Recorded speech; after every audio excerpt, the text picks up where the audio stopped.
ಏನಾಯ್ತು ನಿಂಗೆ? ಯಾಕೆ ಹಾಗೆ ನೋಡ್ತಿದ್ಯಾ? ಏನಿಲ್ಲ ದುರ್ಗಾ, ನೀನ್ ಯಾಕಿನ್ನ ನಿದ್ದೆ ಮಾಡಿಲ್ಲ ಅಂತ. ಮಣಿ, ಅಯ್ಯೋ ಬಿಟ್ಬೇಡ. ನಿಮ್ಗೆ ಗೊತ್ತಿಲ್ವಾ, ಈ ದುರ್ಗಾ ಕಾರು ಬಸ್ಸು ಹತ್ತಿದ್ರೆ ನಿದ್ದೆ ಮಾಡ್ಬಿಡ್ತಾಳೆ. ಅದಕ್ಕೆ ಹೇಳ್ದೆ ಅಷ್ಟೇ. ಏನಾಯ್ತು ನಿಮ್ಮಿಬ್ರಿಗೂ? ಯಾಕೆ ಆಗ್ಲಿಂದ ದುರ್ಗನ ಗುರಾಯಿಸ್ಕೊಂಡ್ ಕೂತಿದ್ದೀರಾ? ಯಾಕಂದ್ರೆ ದುರ್ಗಾ ಇವತ್ತು ತುಂಬಾ ಮುದ್ದಾಗಿ ಕಾಣಿಸ್ತಿದ್ದಾಳಲ್ಲ, ಅದಕ್ಕೆ ಅವಳನ್ನ ಬಿಟ್ಟು ಬೇರೆ ಯಾವ್ದನ್ನು ನೋಡಕ್ ಮನ್ಸೇ ಬರ್ತಿಲ್ಲ.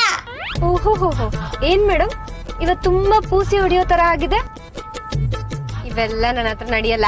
ಏನ್ ಬೇಕು ಅದನ್ನ ಹೇಳೋ. ನಿಜ ಕಣೆ ದುರ್ಗಾ, ಇವತ್ ನೀನು ಮುದ್ದಾಗಿ ಕಾಣಿಸ್ತಿದ್ಯಾ. ಮಣಿ, ನಿನ್ನ ವೆಟರ್ನರಿ ಡಾಕ್ಟರ್ ಹತ್ರ ಕರ್ಕೊಂಡು ಹೋಗಿ ಮೊದಲು ಕಣ್ ಚೆಕಪ್ ಮಾಡಿಸ್ಬೇಕು. ಅಲ್ಲ, ಸುಳ್ಳು ಹೇಳೋದು ಕೆಟ್ಟ ಅಭ್ಯಾಸ ಅಂತ ನಿನ್ಗೆ ಗೊತ್ತು ತಾನೆ. ಚಿಕ್ಕ ಪುಟ್ಟ ಸುಳ್ಳೆಲ್ಲ ಓಕೆ, ಇಷ್ಟು ದೊಡ್ಡ ಸುಳ್ಳು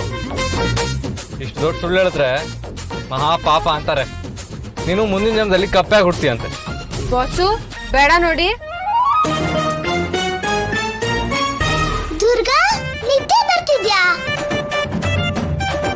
ನಿಂಗೆ ಇಷ್ಟೊತ್ತಿಗೆಲ್ಲ ನಿದ್ದೆ ಬರಲ್ವಲ್ಲ? ಈ ಹೊತ್ತಲ್ಲಿ ನಿದ್ದೆ ಮಾಡಬಾರ್ದು. ಅಯ್ಯೋ ದುರ್ಗಂಗೇನೋ ಆಗೋಯ್ತು. ಮಣಿ, ಯಾಕೆ ಹಂಗಾಡ್ತಿದ್ಯಾ?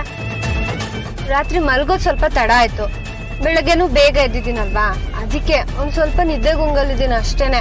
ಏನೋ ಆಗೋಯ್ತು ಅನ್ನೋ ತರ ಆಡ್ತಿದ್ಯಲ್ಲ. ನೋಡು, ನಾನು ಆರಾಮಾಗೇ ಇದ್ದೀನಿ. ಆರಾಮಾಗಿರ್ಬೇಕು ದುರ್ಗಾ, ನೀನು ಆರಾಮಾಗಿರ್ಬೇಕು, ಯಾವತ್ತೂ ಆರಾಮಾಗಿರ್ಬೇಕು. ಯಪ್ಪ, ಮೆಣಸಿನ್ಕಾಯಿ ತಿನ್ಕೊಂಬರೋದ್ ಬದಲು ಆಗ್ಲಕಾಯಿ ತಿನ್ಕೊಂಬಂದಾಳೆ, ಅದಕ್ಕೆ ಹಿಂಗಾಗ್ತಿದ್ದಾಳೆ. ಗೀತಾ, ಯಾಕೆ ಟೆನ್ಷನ್ ಅಲ್ಲಿದ್ಯಾ? ಏನಾದ್ರೂ ಚೇಷ್ಟೆ ಮಾಡಿದ್ಯಾ?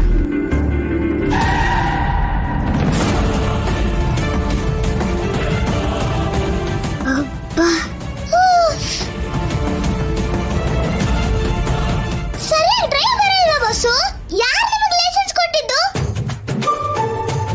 ಮಣಿ, ನಾನು ಸರಿಯಾಗಿ ಡ್ರೈವ್ ಮಾಡ್ತಾ ಇದ್ದೀನಿ. ನೀನೇ ಡ್ಯಾಶ್ ಬೋರ್ಡ್ ಮೇಲೆ ಕೂತ್ಕೊಂಡು ನ್ಯೂಸೆನ್ಸ್ ಕ್ರಿಯೇಟ್ ಮಾಡ್ತಾ ಇರೋದು.